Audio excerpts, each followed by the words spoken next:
so very much to the Amistad Research Center and Ganov for scheduling this conversation.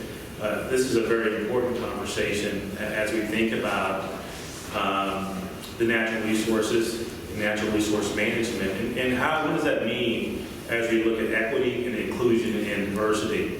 I am proud to lead an organization called Angelou, and in Angelou we're very intentional about making sure that minority-owned businesses are prepared for opportunities in that ecosystem.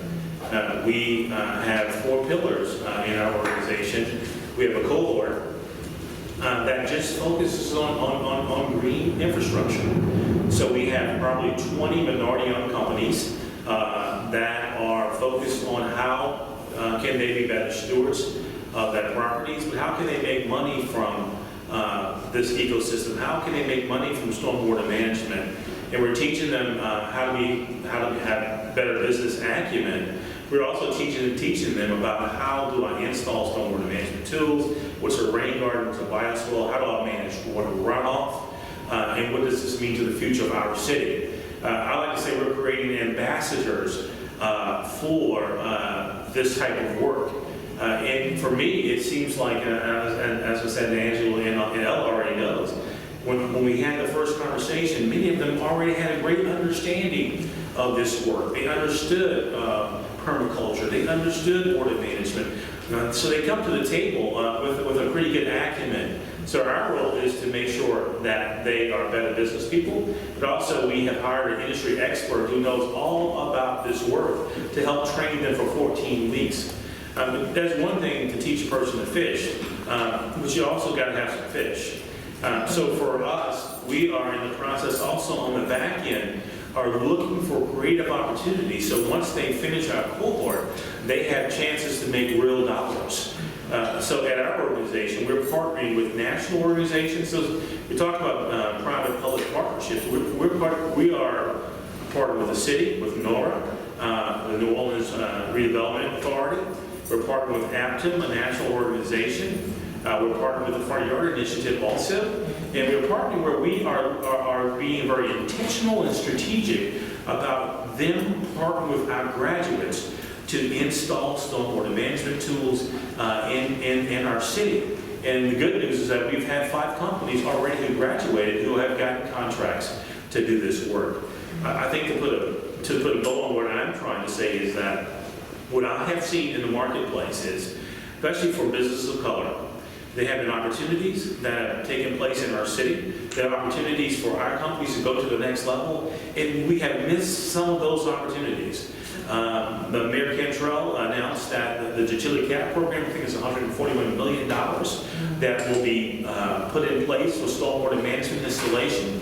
And so we don't want them to miss this opportunity.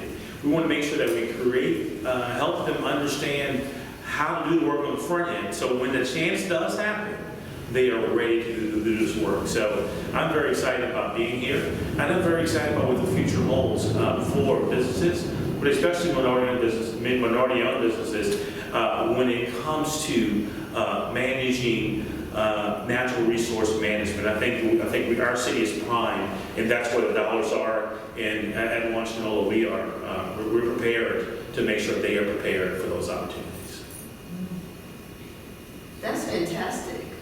I am really, well, hello, and I'm ready to jump in, clearly. But let me just first introduce myself. Angelou Ezeilo, the founder and CEO of Green Youth Foundation. And before I get a little bit into Green Youth Foundation and what we've been doing over the last 11 years, I'd like to commend you all here and commend you, Chuck and Ella, because what's happening here in New Orleans is certainly something that I could see. You know, there's many, we've been talking about it all evening, collaboration opportunities and, you know, ways in which we can come together to scale the work that we're both doing to bring it to other cities around the country. But if I can, I would love to give like a little bit of an overview about Green Youth Foundation and how we got to be where we are. My background is in law. I'm a lawyer, but I always always had this love for the outdoors. So I was telling you, Chuck, through my grandmother who, had this amazing connection to the environment. She had gardens, and I grew up in Jersey City, New Jersey, which isn't always, although a garden state, it's New Jersey. We're in a whole lot of gardens around in my neighborhood, but my family had an upstate home in New York with 54 acres of land. So every summer we would escape and go up to upstate New York. And that's really where my love for the environment grew and blossomed, because we had these open fields, and I saw a lot of transformative things happening for me and for my siblings going to upstate New York. But then as I came back, I really, although I knew that it was very special to me, I think, being a little black girl and my parents always wanting to kind of protect me, they didn't necessarily see the environmental sector as something that they should be encouraging me to do for some reason. I guess because they didn't really see images of themselves or anybody that looked like me in that field. And I guess this is like in the 70s, So that certainly wasn't something that they encouraged me to pursue in college or what have you. So I went into I was an English major at Spelman College, and then I went into law. Because that was the right profession to have. As a middle class family, you should be a lawyer, a doctor, engineer, or what have you.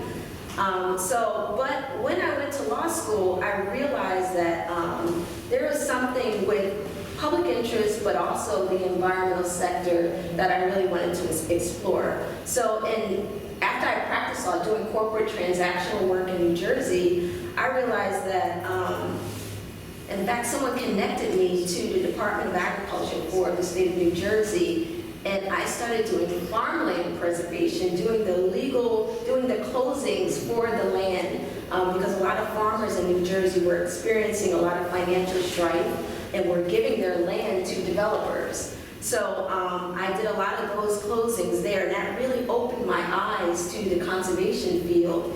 But in that work, and then I went on to work for the Trust for Public Land, which is a national NGO, it was just so few people that looked like me in these fields. So I didn't really have any mentors, I didn't see a pipeline, so although I found the work to be rewarding, because here I was combining my schooling, of law with my passion.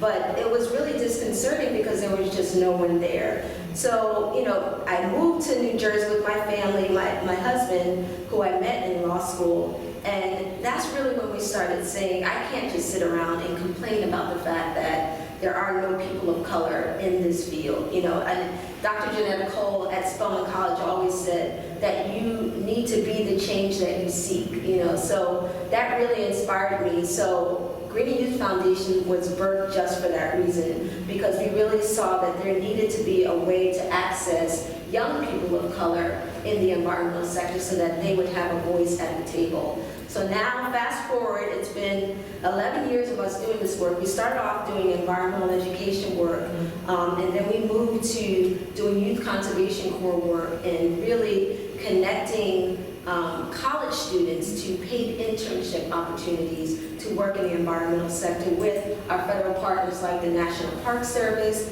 the Forest Service, Wildlife, Borough Land Management, Borough Reclamation, and so forth, because they were really seeing that they were having a problem attracting people of color to these different internship opportunities, and then that was affecting their workforce. So as we were doing work in that area, we started seeing these young people are very interested in this work. They never even really knew that these opportunities existed.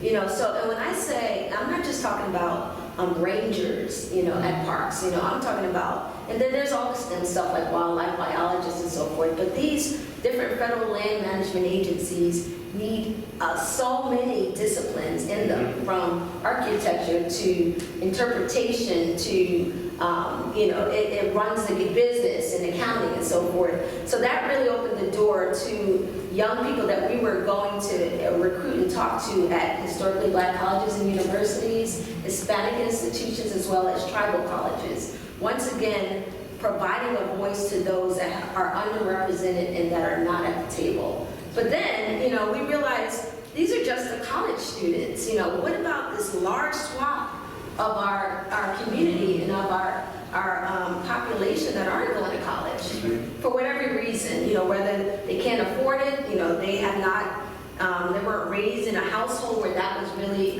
enforced, and fill in the blank. So that's when our Urban Youth Corps program was really birthed, which I think is kind of very similar. We talked about the synergies there. Our Urban Youth Corps program is really for like 18 to 25-year-olds that come from very challenging backgrounds, but they're wanting a trade, you know, a skill, something that they can do, and our focus has been in natural resource management. So we're providing them with training, whether it's in urban agriculture, green infrastructure, wildland firefighting, arborists, horticulture, and it goes on and on.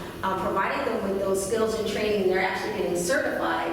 But then in addition to that, providing them with soft skill training. So we're giving them the financial literacy, GED training, you know, professional development, cultural awareness, because we really believe that they have to understand where they've come from and that they do have a very special connection to agriculture and to the environment, and just giving them those tools to succeed. So our Urban Youth Corps program is something that has been growing, and I really see the opportunity to scale and replicate across the country. So we got to talk. We'll talk for sure, for sure. Ella. Great. No, thanks, Angelou. We are also here in New Orleans very honored to have you with us, a national leader. I was just with some funders, foundations in Atlanta, and they kept on mentioning the impressive work that you've done over the past 11 years at Breeding New Foundation. So thank you for being here. But I really see the model that you've done in Atlanta with Breeding New Foundation and nationally. We've sort of followed here as well in New Orleans. With the Greater New Orleans Foundation. So my name is Ella Delio. I am the Director of Environmental Programs at the Greater New Orleans Foundation. We are the community foundation here in Southeast Louisiana. And one of the main programs that we work on here is what's called the Urban Water Program, which focuses on how our region can live better with water.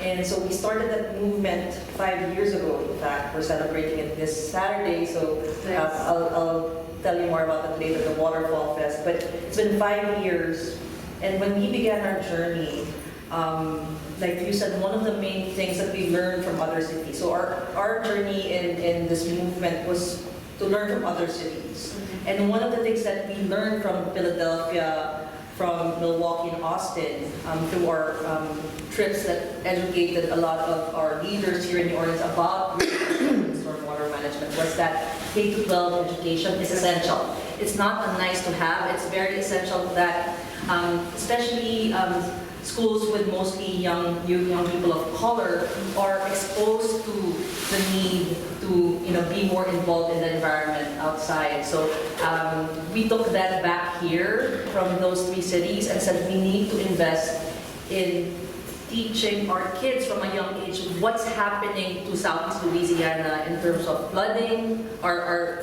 issues with the levees and the pumps, as well as our coastal land laws. So when we came back here, immediately I called First Line Schools, which is a charter management organization here that has 5 to 6 schools, mostly with youth of color, low income. And I said, like, would you be interested in integrating water management into your curriculum? At first, they were a little bit skeptical, but I said, why don't you try it out? They said, like, let's do an after-school program. So we funded them for an after-school program. At the end of 1 year, they said, Ella, after school is not enough. We want it in our core curriculum. We see how important this is. It needs to be done in every classroom in 3rd and 4th grade. So that was, we funded that for 3 years. They said that's all we need, and now it's in the core curriculum of all their schools in that charter management organization. So that's the movement we're trying to build, because as you said, like, in order for them to know about these jobs in the future, they don't need to know why we need those jobs in the first place. Yes. So that's one. The other piece that we've done here in Greater New Orleans Foundation in terms of advancing the water economy is in workforce development. So another program that we have that is currently being managed by my colleague Bonita Robertson is workforce development. It's the New Orleans Works program. And we, at that time when we started our urban water work, had much success in the healthcare industry. So we had provided a lot of living wage jobs to a lot of African American women in the healthcare industry with Ochsner and LCMC. And we wanted to see how we could integrate the success that we had in workforce in healthcare and those learnings with our expertise in urban water management and green infrastructure. How do we marry that together?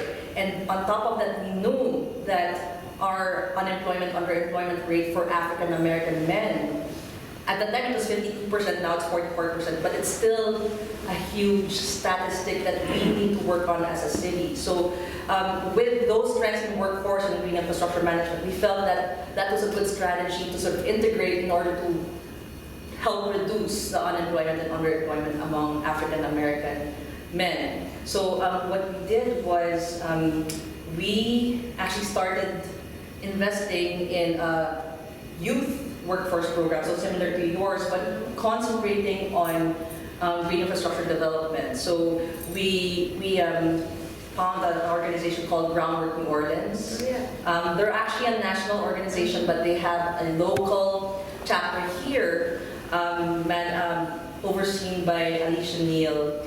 And they wanted to basically expand their program. They had a workforce development program, training program for teenagers, for high school age kids. But they said, Ella, we need to advance this success among teenagers to 7 to 22-year-old young adults and have a workforce development program that really is a pathway towards jobs and careers. So we gave one of the first grants to them along with Surdna Foundation. We co-funded their workforce development program for young adults, and now they have they earn revenue from the Sewage and Water Board, from companies where they manage the maintenance of the green infrastructure across the city.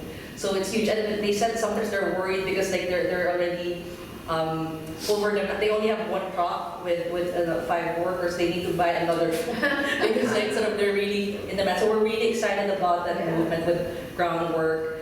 And then what's happened lately, because we knew that as a foundation, as a community foundation, one of our roles is also to be a champion for the needs of New Orleans to national funders. And we knew that the resources that we could offer as a foundation was not enough. So what I did, I was the co-chair of what's called the Coastal Action Table of the Greater New Orleans Funders Network. The Greater New Orleans Funders Network is a group of funders that are really investing in New Orleans and sort of funding the threat, like just solving the problems that we have in New Orleans. So the Coastal Action Table concentrates on urban water management as well as the coastal part.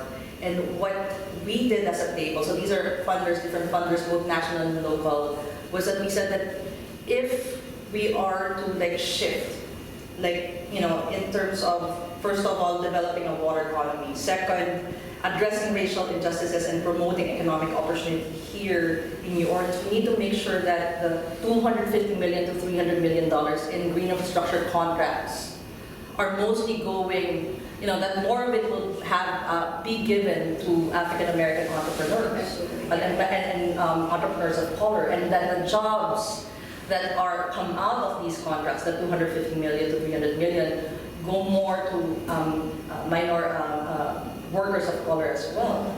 So what we did was we brought up those challenges and inequities and disparities to our table and said, how do we address this? And so together with the New Orleans Business Alliance, which is the economic development arm of the City of New Orleans, as well as our Office of Resilience and Sustainability, we identified gaps that would help basically create a career pathway for sort of the most vulnerable populations to go through a career pathway that would allow them to enter the green infrastructure sector, but not just remain at an entry level job, but really progress towards a mid-level and even a high-level job. So we did the analysis, and I would say two things that we came up with that were very important was one is having a certification program. Yes. Right, so we have, actually currently we have a green infrastructure certification program, but what we learned is that it only targets more mid-level workers. But so we said to our funders network that does not really address the problem that we have with the 42% underemployment and unemployment among African American men. So we said we need to make sure that to expand that certification program to address like people who do not have high school diplomas. And that's something that we're working to launch by January of next year to provide that certification for program for entry-level workers. The second thing that we're working on is also making sure that employers are employers are involved in the conversation. Because as we said, it's not just about training, providing the training, but making sure that we know what the employers need, and that we know what they need to sort of progress towards jobs after the training that is provided by the certification program. So we're going to be having those convenings hopefully by early next year, where employers, training providers, funders, and also as well as city agencies that are involved in deploying these contracts are on the same table and figuring out what's missing in terms of our training needs, sort of what are really the skills that we're seeing in terms of these jobs. Yeah. So yeah, we're that's really huge for us, and we think that sort of this type of, I would say, pathway from K-12 education to youth workforce development to actual sort of adult sort of certification programs is a sort of just a good, I would say, model, to ensure that we have a whole system of making sure that more communities of color are involved and engaged in this economy. And Ella, to that point, I think Carmen and I have been working together for years.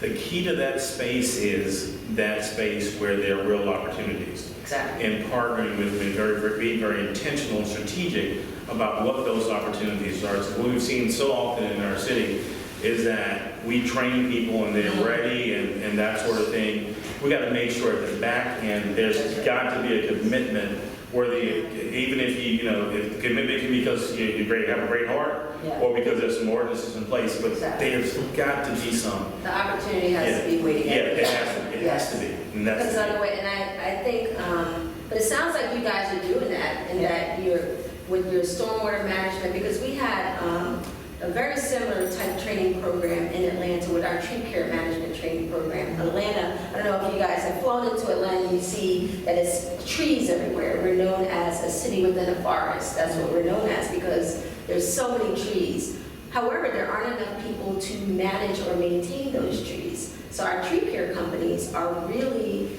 going through a lot of, they're losing contracts, they're not able to keep up with the workload.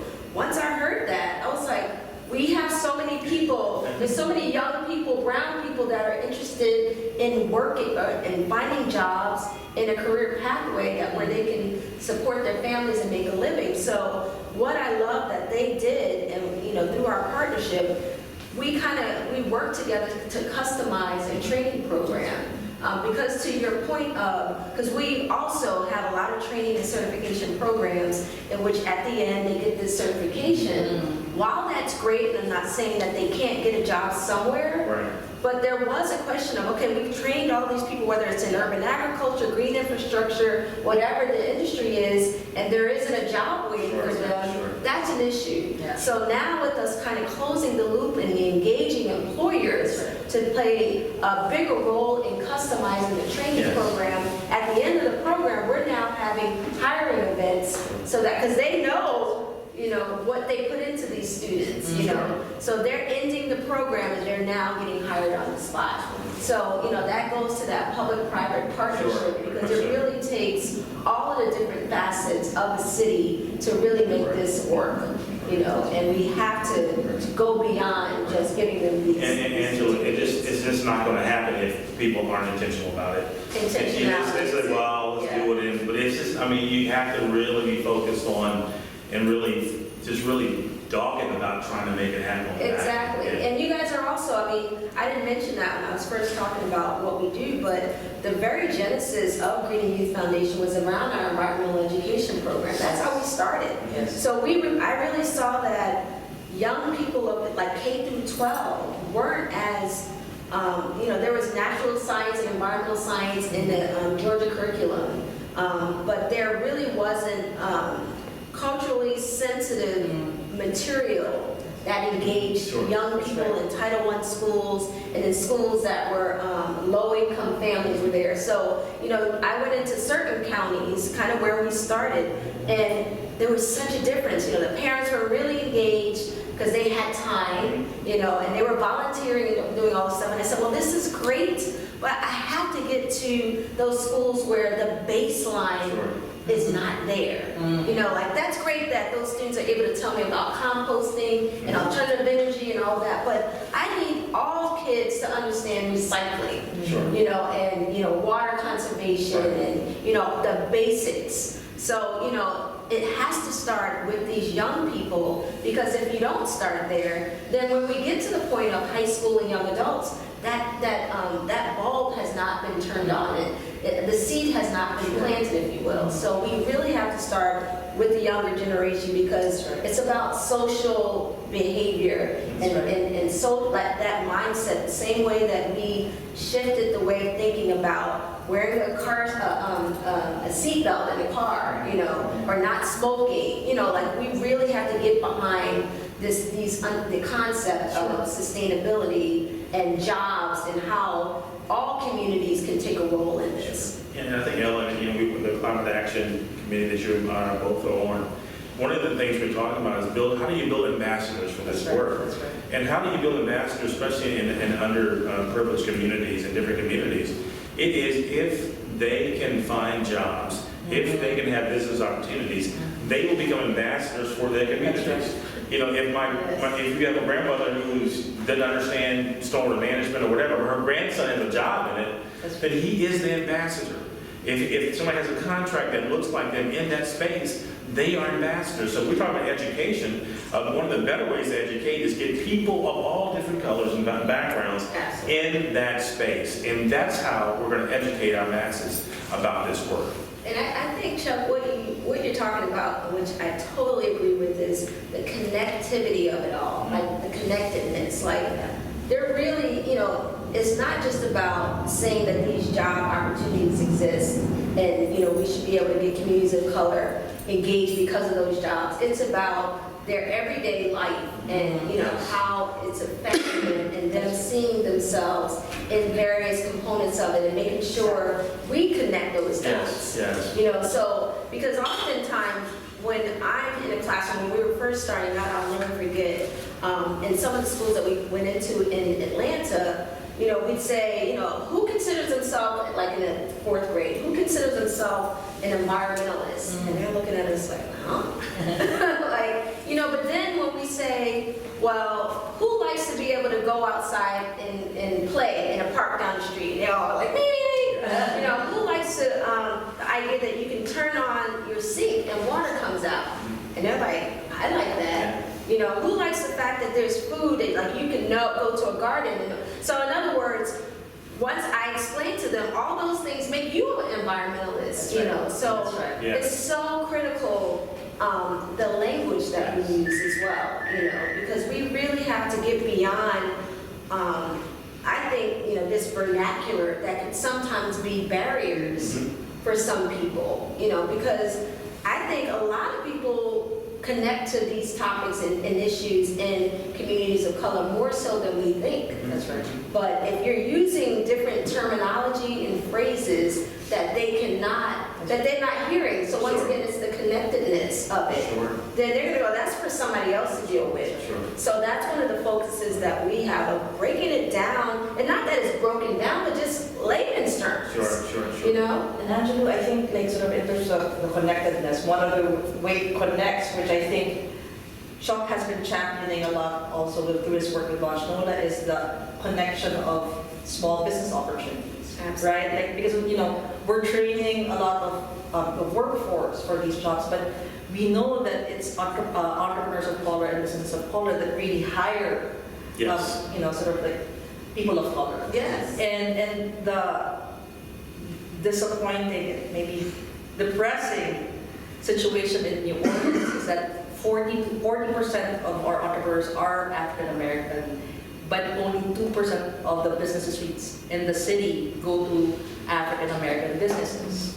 And so that's really... Wait. Only 2% of the receipts Gross receipts. go to African American businesses. Even though 40% of businesses are African American businesses. Wow.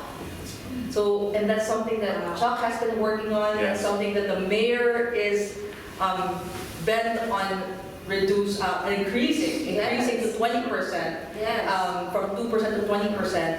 And one of the ways, like in the mayor's transition plan that she's said that she would like to do this is through what's called the DBE mobilization fund. So last year, I know that the city of New Orleans, they piloted a DBE mobilization fund. A DBE mobilization fund is basically a loan fund that disadvantaged business enterprises who have city contracts can get a loan from this fund to be able to just pay for things like the salaries of their workers for just operations. Sure. Right. And there's one of the things that they learned was that for federal contracts, they require you to pay your employees weekly. So you have to have a lot of capital to be able to do that. And as you know, like with some of these city contracts, they reimburse you rather than pay you up front. So this loan fund allows more DBEs to be able to participate in even bidding for these contracts. So normally they feel that they can't succeed Absolutely. with the terms of these types of city contracts, federal contracts. So they did that pilot, and it was quite successful. They had all African American firms participate and take a loan from that fund. That was a 1.25 million fund. 1 million. The fund was 1 million. There was 250,000 loan loss reserve. Now, what the group, the Greater New Orleans Funders Network, has come up with is sort of like the idea of scaling the pilot to the green infrastructure sector and the general infrastructure sector that's happening here in New Orleans. So we have a $300 million for green infrastructure, but we also have a $2.1 billion grant from FEMA for road repairs and subsurface drainage repairs. So there's this new DBE mobilization fund that was made possible through a partnership of philanthropic entity, the Kresge Foundation, and now a private entity, Liberty Bank. So Kresge will be putting $1 million into this DBE mobilization fund for infrastructure, and Liberty is putting $4 million into it. This is going to be launched in January. It's not yet totally official. So, and then the good thing about this is that it's not just about the fund. Funders are also providing technical assistance funds to allow for more successful payment of these loans. Once they get a loan, there's going to be sort of services, technical assistance services to make sure that there's financial management assistance, so that they're guided through the loan payment process. And then the Greater New Orleans Foundation, as well as Foundation for Louisiana and JP Morgan Chase Foundation, all gave into that pot for the technical assistance for these entrepreneurs. And Ella, if I can interject real quickly, one of the first kudos, because we know that's the major impediment for minority companies is the access to capital. And what that does also, it helps the minority company not be as beholden to the general contractor. So now they can now go and have the funding they need to start these contracts up, and not depend on the GCs to loan them some money and then hold that against them. It's almost like they're no longer a sharecropper; they are own their own land. So that's a great thing. Yeah, and I have to say, I also want to applaud funders for NGOs as well. Like the Turner Foundation and Candida Foundation. Those are family foundations and foundations that support green youth foundations, but it's really, as you guys were saying, it's really important to have partners that understand and really believe in what you're doing. You know, because as you guys probably know, having unrestricted dollars is the gold standard. You know, it's so hard. I mean, and we do have a lot of federal contracts, but as you said, a lot of it is reimbursable. I mean, it really requires us, and we don't have like incredible lines of credit, you know, so we're now engaging different banks. So it's really, it takes every single industry working together to help, you know, this next generation. It literally takes private and public and all those in between. So, I mean, I really, I applaud those that really get the work and that it takes, you know, working with, you know, because I saw that you have, you know, people that are actually starting their own businesses. But I would imagine one of the first things that they're thinking of is I need to get, you know, a loan so that, yeah, I mean, that you can't just start a business without having access to funds. Sure. So you need bank partners. We have bank partners, yes. You know, so it's really critical, you know, when people are wanting to know how can they play a role in what we're discussing, we can figure it out. Yes. You know, I'm sure we can sit down and figure out how every person interested in doing this work and helping us to do this work, how they can get involved. And also just, you know, we have to collaborate. And I'm so happy to see in our city, we're starting to collaborate. We're starting to partner together. We're starting to not be competing with one another, but partnering with one another. And that's the only way we're going to move the needle on that 2%. That's right. Yeah. So Chuck, like, what do you think, like, with this, so things like the DP Mobilization Fund or even the workforce, both of you, Angelou, Chuck, like, how do we scale this? Because philanthropy is just like more of like, we're like the start of things, like the experimentation, the pilot thing, you know, sort of more of like the angel investment or the venture capital investment. Like, how do we scale it so that more of our communities benefit from this? Sure. Right, from these efforts that you're working on and that we're working on. Well, you know, again, one of my hopes is that as we look at the fund, mobilization fund, is that we are going to create more minority-owned companies that are getting larger and larger and larger and larger. And it's my hope is that rising tide will raise the ships that are minority-owned ships. I think that's one of the things.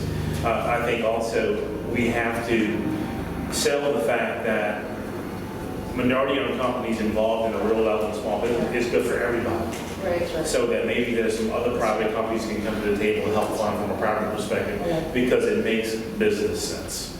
In fact, like there was a study, so I am also a board member of Propeller. We do, the Greater New Orleans Foundation has been a funder of Propeller even before I was here, but they have this stat that says that because New Orleans does not invest, sort of because of the in African American businesses, we're losing $18.1 billion in our economy. Because as we know, as we said, like African American companies invest in African American men and women. They invest in their communities, in their neighborhoods. So like that's a huge missing dividend because And you're losing the creativity. The creativity. You're losing the seeds they can plant to grow, to move the economy. Absolutely. I mean, yeah, sure. The way that we're able to scale some of the work that we do, I have to say our federal partners help in big ways. So as I mentioned, we partner with federal land partners like Park Service, Fire Service, and so forth.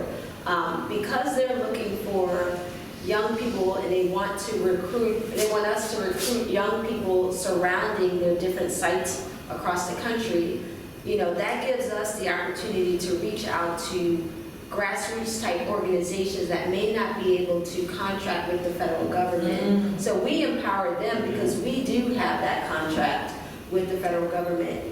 However, those organizations are reaching some of the young people that, you know, we serve as well. So that is one way that we're able to do our work across the country. And then also the technical assistance that we provide, because we have been doing this federal work for a while now, for 11 years. So I think that in collaboration, you mentioned it earlier, some of our urban youth corps work, there's definitely ways in which we can scale that and partner with other organizations that are doing similar work. I mentioned that, I'll do a little plug for my book that I'm working on right now, called Inherit the Earth. That's the working title. But one of the things I often hear is that, how do I get to young people of color that are interested in doing this work? How do I get to organizations that are reaching this demographic? So that is going to be something that I'm very intentional about in the book, is actually having a database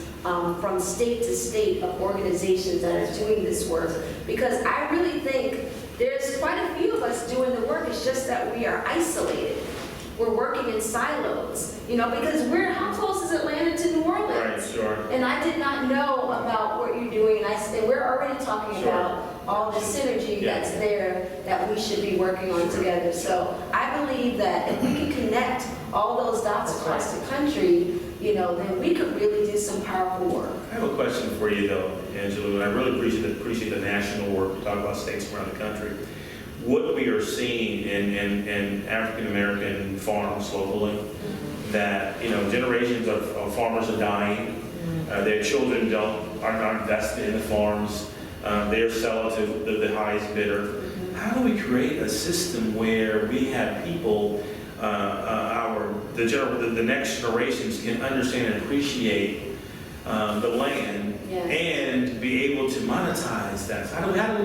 And that's, for me, as passionate, because I am from the farm, and we have land back home, and I'd have to kill me before I sell it. Right. So how do you see that at all in your? Absolutely. I mean, I really think it comes back to awareness and teaching about and exposing that generation to the opportunities that exist within that field, because I totally agree with you that unless there is it's not as sexy anymore. Yes. Right? So it's not necessarily something that young people are running to do. However, I do feel that there is this insurgence that there is starting to be more of, is hip again. Okay. It's something that a lot of young people are really starting to see, because they're wanting to know where their food comes from. So it's, again, that connectedness. Like, if we're saying that, some families or in some communities are in food deserts, and that the food that they get in their neighborhoods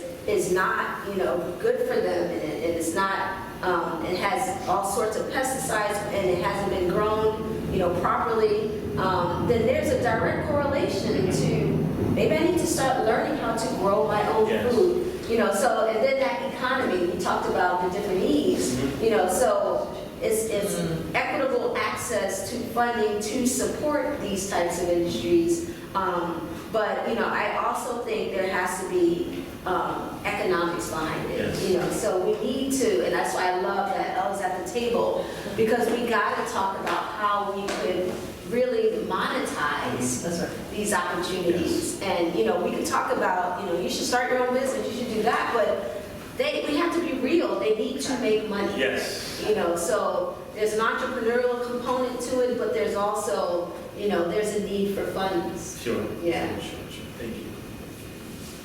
So I think that, one of the things that I like, and when Ella first called me about this, I wanted to, I tend not to want to say environmental justice. Although we know that that's, where we've come from, and that's kind of, where a lot of the inequities and where we are, we're talking about environmental justice. But I guess, in thinking back to the early 80s and even before that, there was so polar when you think about environmental justice was over here, and that's where people of color dealt with. And then we had conservation on this end, and that's where white people dealt with, polar bears and melting ice caps and all of that. And I just think that we can no longer deal with these issues as we look at a country, a world that's plagued with all this environmental degradations. As we speak right now, California is experiencing wildland fires like no other time. I mean, people are dying. There's flooding happening everywhere. So it's not really just in communities, it's everywhere now. So are we really at a point where we can say that this young man can deal with this issue and then this woman deals with that issue. I don't think so. Right. You know, so we really have to figure out a way how we deal with these issues and we come together and talk about them. So I think that that involves shifting the narrative, Yes. you know, about who should be at the table to deal with some of these, you know, issues on sustainability and environmental stewardship, natural resource management, and all of the equities. So I would love to hear, you know, if there's anybody that has, you know, ideas on how we can bring these two worlds together, and, you know, see it as, you know, a united way and not having it be a political thing either. You know, when did the environment become so politicized? Like, that to me is just ridiculous. But I'm open. I mean, I would love to hear from people if they have different ways of approaching this seeming conundrum.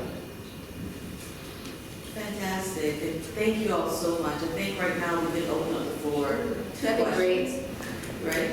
So does anybody have a question that they want to ask or response to what Angelou was just speaking about? I know it's kind of heavy, but I'll kick it off, and maybe this will spark some ideas, but it's not even a specific answer, but more of like what we're trying to do here. Like really speak more to the positive of how this can create opportunities Yes. for everyone, right? Everyone. So in terms of the work development, the youth education opportunities, the small business opportunities, I think sort of like if you link environment to these opportunities, as you Yes. said, Sean, that changes a little bit of the narrative that this Yes. is not just about saving trees, it's not just, that these can really help improve the quality of Yes. life of those who have not been able to benefit Yes. from this Yes. sector. So I think that's one, like, sort of like way to change the narrative. yeah. Yeah.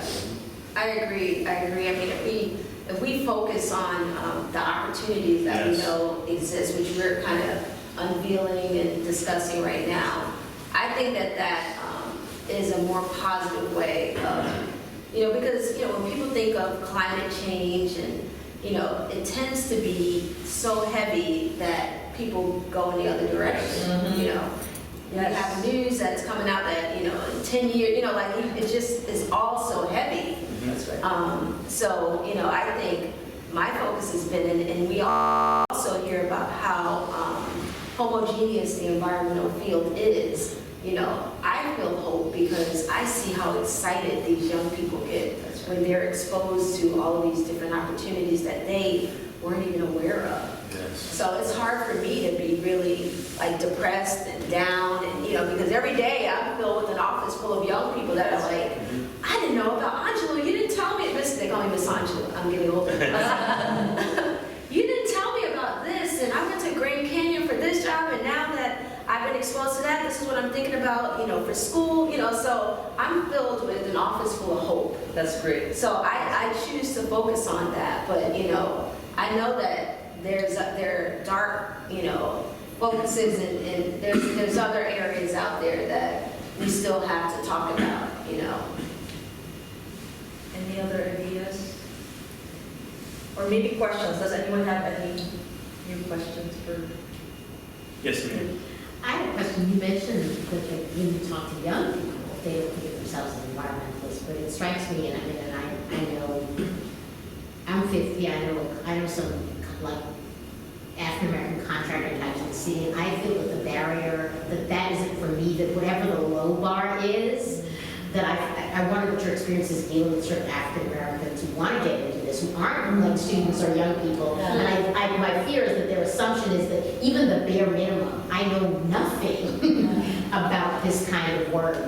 And because I suspect, again, I don't know what your experience is in terms of dealing with folks who like are older and might feel like, well, you know, all the things I can do with my business, I don't even believe I can meet step one of that. Well, I'll tell you that we're very intentional about recruiting minority-owned companies.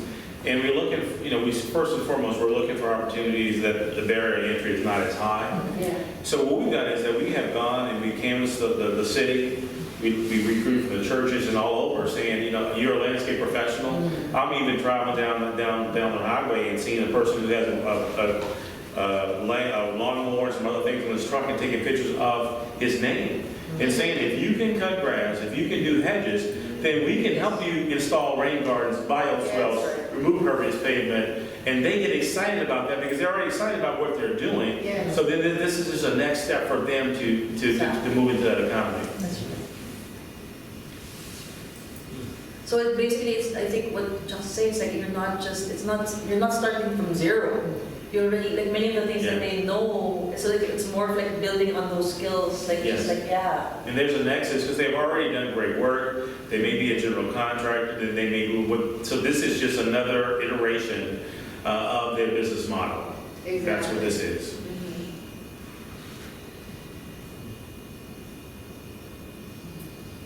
Anybody else? Yes, sir. Yeah, I'm in architecture and development, and so I say that I'm new in it too. I've been working for like a year and a half, but I'm in a lot of these conversations about hiring contractors and hiring subcontractors. And at least at my white-owned firm, where most of the employees are white, DBE is not taken seriously. And I extrapolate based on, and know from other conversations, that's how it is in the majority of white-owned firms. There's like 2 black-owned architecture firms in the city, both pretty small, one black-owned landscape architecture firm.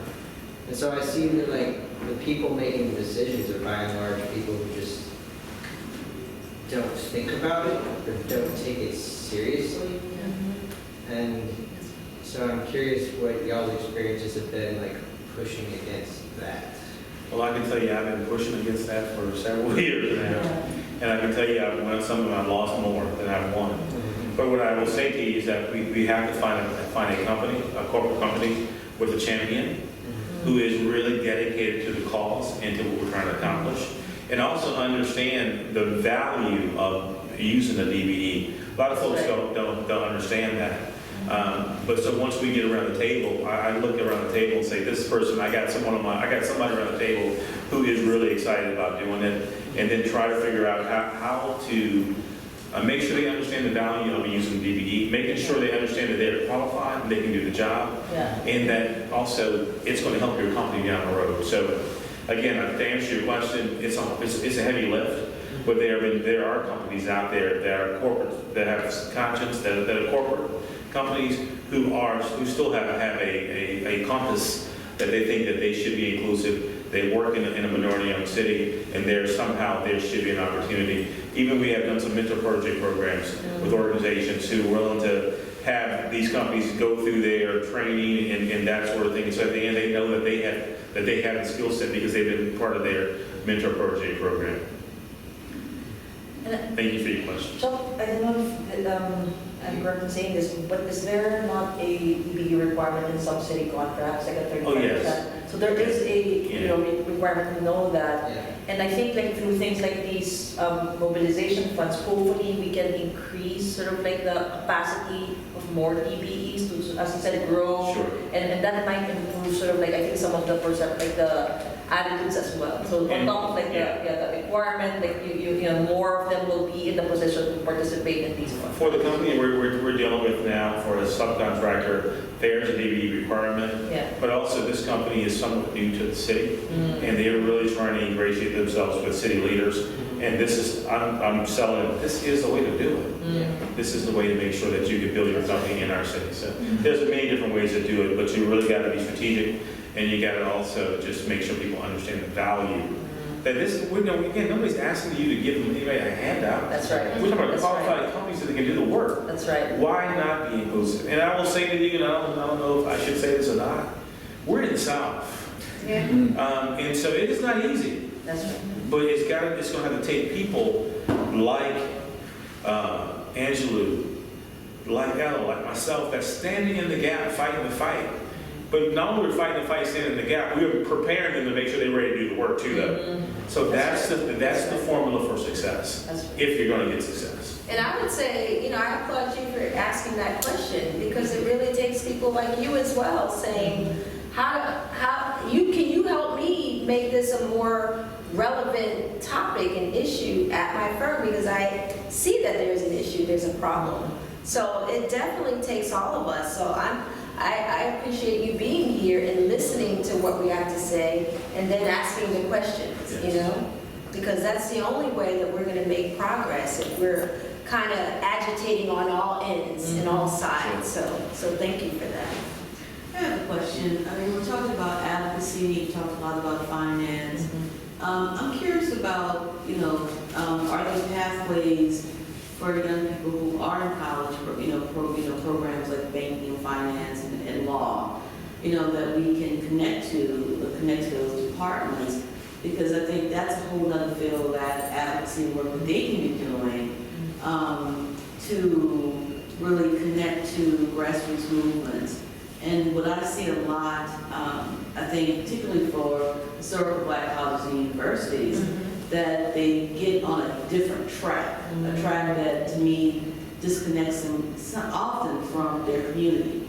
And so how can we utilize programs like this that, keep people engaged because they have a desire, but a lot of, I hear students all the time, so I want to go into intellectual property law. I'm going to do entertainment law, I'm going to do this and that, or I'm going to head to New York, because they feel like that's where the markets are. So thinking about, maybe I should stay in South Carolina, or maybe I should, because these places experience a lot of brain drain, and I think that there are opportunities there for them as well. Yeah. So are there any models or any programs that have, built in those components? So we also have that part of the, this advocacy movement and educational movement around pathways. Yeah, that's a really interesting point. I mean, the thing that I thought of right away was that when we're recruiting for different internships, whether it's for partners or federal agencies, what have you, we know what colleges are known for different disciplines. There's, we often know that, that agriculture, like Florida A&M, like there's certain schools that are good for certain things. So, if you know that there are skill sets that you're in need of, there's certainly, it may not be the local college or community college or HBCU that's the closest. It may be a couple of states away, but reaching out to those departments because they are looking for hands-on experience. They're looking for those opportunities. So the ones that are right here, sometimes you say like when it's in your backyard, you don't even value it as much. So I do hear the point that you're making, but I think that, we have to make sure that we have to look beyond the borders of the state that we're in to bring in that talent sometimes as well, because I know that they're looking for those experiences. The connection, once again, needs to be made. I'd like to also say, again, I think that young people in college, there's some things that are sexy, some things aren't sexy. This is probably not sexy. I know I hate to say that. I also think it's a matter of like exposure. I'll give you an example. For us, I'm at Amistad Research Center, and we are an archive, and some people might say like that's not sexy.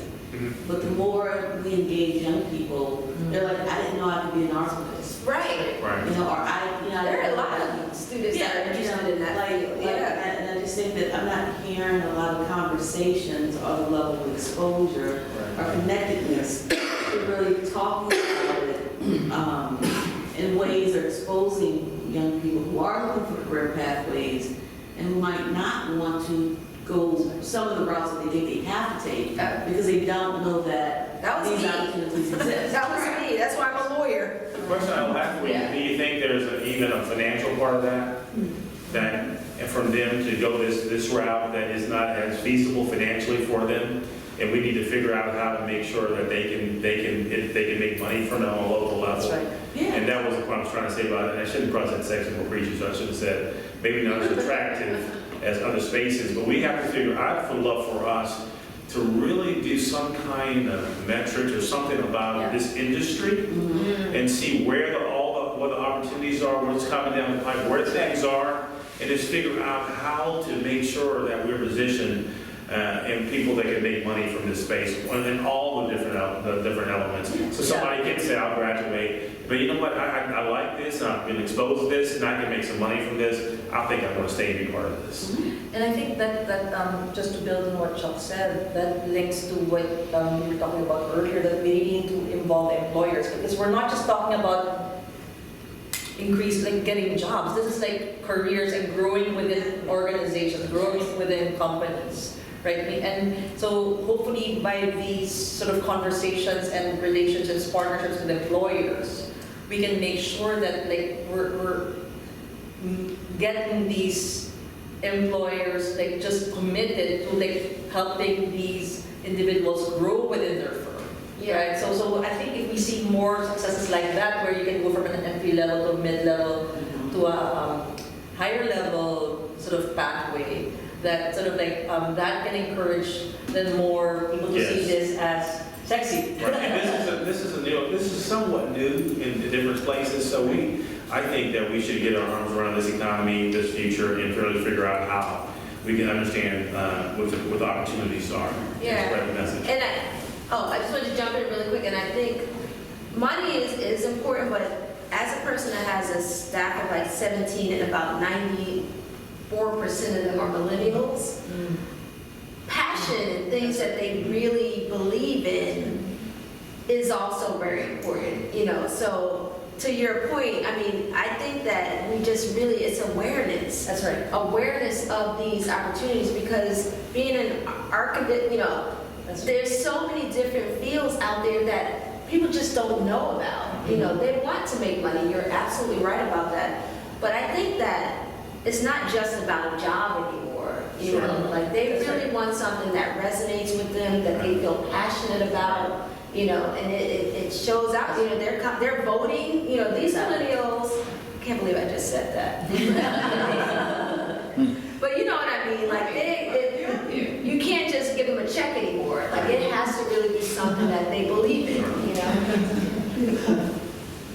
Hi, good evening. I want to reiterate that point, because after listening to the conversation this evening, I realized that there is a basic level that I believe, based on what you all have said, we need to build on, and that is creating awareness in families, in communities, in schools about humans' relationship to the environment. Yes. That kind of understanding, in my opinion, going back to Angelou's point, creates a passion.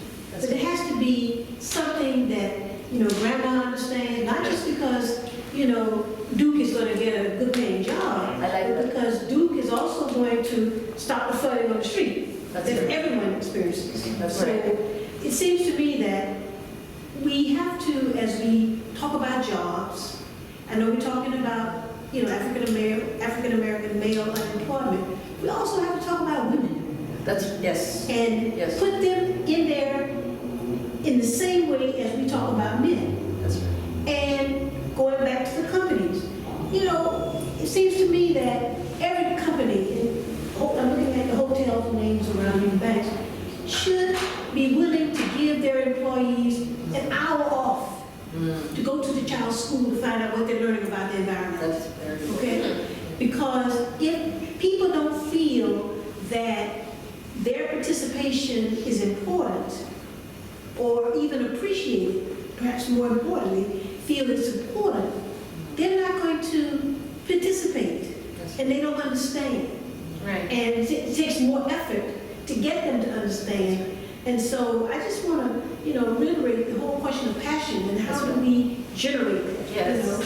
So I think it's all about movement building. So I think what we're discussing today is just one part of the movement. Okay. So it's actually, and I can maybe talk for 1 more hour about the whole movement, but that we're trying to build. And so we have and I can talk more about with you offline, but for example, so we've been trying to do this. How do we make sure that every New Orleans resident knows what our issues are with flooding and why it's happening? And so we invest in a number of organizations that do this in neighborhoods, called like organizations like Waterwise, what's called Waterwise. So they educate residents right now in the Treme and in the 7th Ward, working in those specific neighborhoods, on why we experienced the August 5th flooding last year. Oh, What yeah. happened, and it's obviously partly the drainage, but it's other things as well. And then how things like green infrastructure help. So in fact, like I just went to the barber shop in 7th Ward where the mayor's husband goes. They have a planter box outside the barber shop, and he said that it reduced flooding in around his barber shop. And he said, like, it's great for this side, but we want one more for that side. So that's where you see sort of when you see these examples of little things that help in your neighborhood, then you want more of that. You can build on that. Exactly, and have bigger projects, so demanding for bigger projects. And one thing that we're doing is to build a movement is also having community events, like going into the culture of New Orleans. So we're holding a festival. This Saturday, you're all invited to this parking lot, just a permeable parking lot. This property can hold 7 inches of rain. So we're having a festival with free beignets, which we all love here in New Orleans. We have Shannon Powell Brass Band, which we also love brass bands. We all love our brass What is bands. this? And on Saturday, 11 a.m. to 3 p.m. And that's how we get people excited to see that this, like we call it the Waterfall Fest. That living with water is part of who we are as New Orleans. We need to do it so that we can thrive for another 300 years, right? So, and that's for everyone. So we have face painting, we have stations for each and every person, from senior citizens to 3-year-olds. We have a Plinko game actually where they get prizes from. So it's gonna be great, and we invite all of you to come because we believe you're right. This has to be for everyone. If we're just working on one piece, in terms of the interconnectedness, it doesn't work. Everything has to work together. I think that's a great way to end, looking not only towards this Saturday, but for the next 300 years. Exactly. That's right. Thank you, Angelou, Chuck, Ella, for Thank you very much. the conversation tonight. Thank you for having me. Very enlightening. Thank you. Thank you very much. Thank you.